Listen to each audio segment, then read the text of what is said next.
Values Education 8, Quarter 2, Learning Competency 2B, napatutunayan na ang mga pagsubok sa pamilya ay kailangang unawain at matanggap upang magsilbing inspirasyon at gabay sa hinaharap. Bago tayo magpatuloy, balikan muna natin ang ibig sabihin ng pagsubok. Kapag sinabi nating pagsubok, ito ay isang sitwasyon na nangangailangan ng matinding pagsisikap. Maaari itong pisikal o emosyonal para malampasan. Sa madaling salita, ito ang mga pagkakataon sa buhay na sinusubok ang ating kakayahan at tibay ng loob. Ngayon isipin ninyo, sa mga karanasan ninyo bilang bahagi ng pamilya, ano kaya ang mga pagsubok na naharap ninyo? Tandaan natin na ang bawat pamilya ay may kanya-kanyang laban. At para mas maintindihan natin, alamin natin ang mga pagsubok na madalas hinaharap ng mga pamilya. Ayon sa ating aralin sa nagdaang araw, maraming mga pagsubok ang pinagdadaanan ng bawat pamilya. Bawat isa sa mga ito ay may sariling bigat at hamon. Minsan, nakakaapekto ito sa samahan ng pamilya, sa emosyon, sa pangarap, at maging sa pananampalataya. Sa mga susunod na slide, titignan natin ang bawat pagsubok ng mas malalim. Ano ang kahulugan nito? Paano ito nakakaapekto sa pamilya? Bakit ito nangyayari? At higit sa lahat, anong aral ang pwede nating makuha mula rito? Ang unang pagsubok ay ang pagkakaiba ng pagpapahalaga ng mga henerasyon. Dahil magkaiba ang henerasyon at karanasan ng bawat miyembro ng pamilya, may mga pagkakataon na hindi sila magkasundo. Maaari itong magdulot ng tampuhan at hindi pagkakaunawaan. Ngunit ang aral dito ay napakahalaga. Kapag natutuhan nating unawain at tanggapin ang ating pagkakaiba, mas nagiging matibay ang ating respeto at pagmamahalan. Ang pagsubok na ito ay nagtuturo na ang pagkakaiba ay hindi dapat katakutan, kundi dapat yakapin bilang daan sa mas malalim na ugnayan. Isa pang pagsubok ay ang pagbabago ng anyo ng pamilya. Sa modernong panahon, may mga pamilyang single parent, blended family, o may miyembrong nasa ibang bansa. Ang epekto nito, minsan nagdudulot ng kalituhan o tanong tungkol sa tungkulin ng bawat isa. Ngunit ang mahalagang aral dito ay ito. Ang pamilya ay hindi nasusukat sa pagiging kumpleto, kundi sa pagmamahal at pagtanggap na ibinibigay sa isa't isa. Ang pagsubok na ito ay nagtuturo sa atin na pahalagahan ang lahat ng uri ng pamilya. Ang ikatlong pagsubok ay pagkawatak ng pamilya. Maaari itong dulot ng hiwalayan, pangingibang bansa, o malalim na hindi pagkakaunawaan. Ang epekto nito ay ang kalungkutan at pangungulila ng bawat miyembro. Ngunit sa kabila nito, ang aral ay napakalinaw. Ito ay paalala ng kahalagahan ng pagkakaisa, pagkakaintindihan at bukas na komunikasyon. Kapag napagtanto natin ito, mas nagiging inspirasyon ang pagsubok na manatiling nagmamahalan kahit malayo o magkahiwalay. Isa rin sa pinakamalaking pagsubok ng pamilya ay ang kahirapan. Dahil sa kakulangan ng mapagkukunan, minsan ay hindi natutugunan ng pangunahing pangangailangan tulad ng pagkain, edukasyon o kalusugan. Ang epekto nito ay mabigat para sa lahat ng miyembro ng pamilya. Ngunit ang mahalagang aral ay ito. Ang kahirapan ay nagtuturo ng sipag, tiyaga at pagpapahalaga ng bawat biyayang natatanggap. Sa halip na maging hadlang, ito'y nagiging gabay para magsikap at huwag sumuko sa hamon ng buhay. Ang susunod na pagsubok ay media at teknolohiya. Dahil sa sobrang paggamit ng gadgets at social media, minsan ay napapabayaan ang oras kasama ang pamilya at may mga maling impluensyang nakukuha. Ang aral na dala nito ay napakahalaga. Higit sa virtual na mundo, ang tunay na relasyon at pagkakaunawaan ng pamilya ang mas mahalaga. Ang teknolohiya ay dapat maging tulay, hindi hadlang, sa pagmamahalan ng pamilya.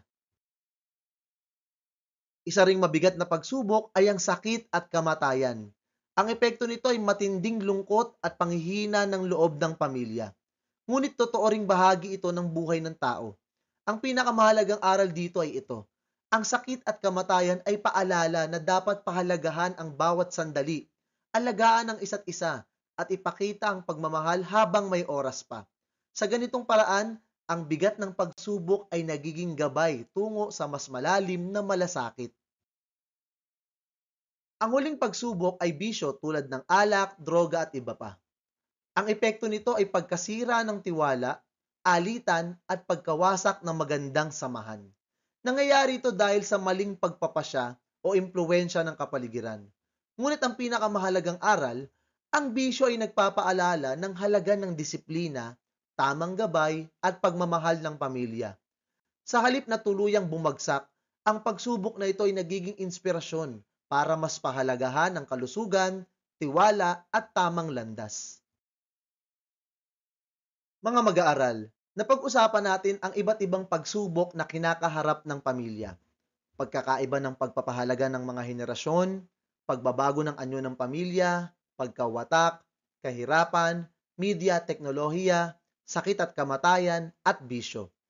Lahat ng ito ay mabibigat at hindi madaling lampasan.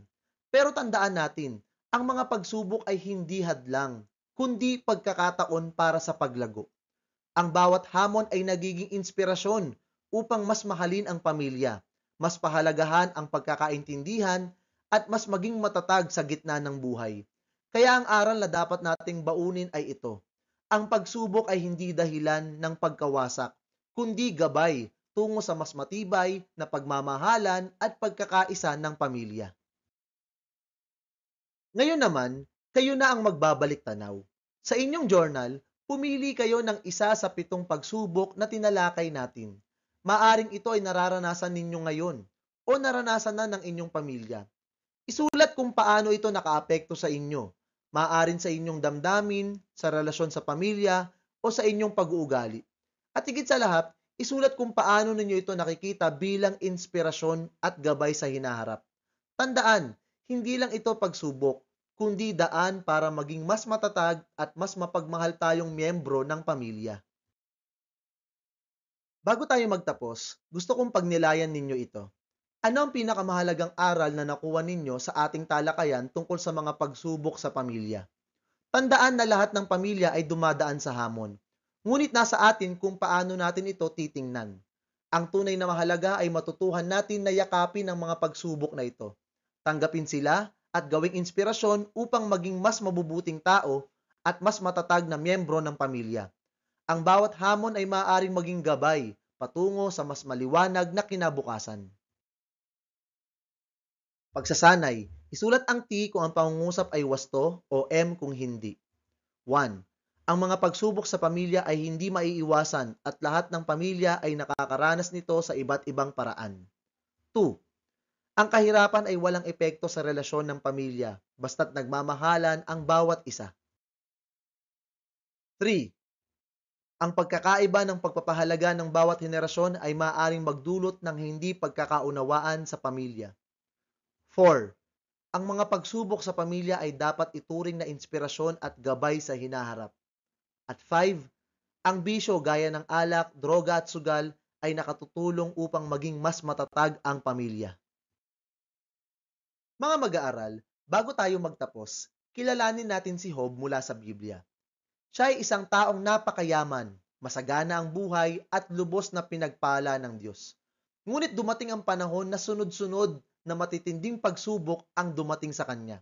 Nawala ang kanyang kayamanan, ang kanyang pamilya, at maging ang kanyang kalusugan.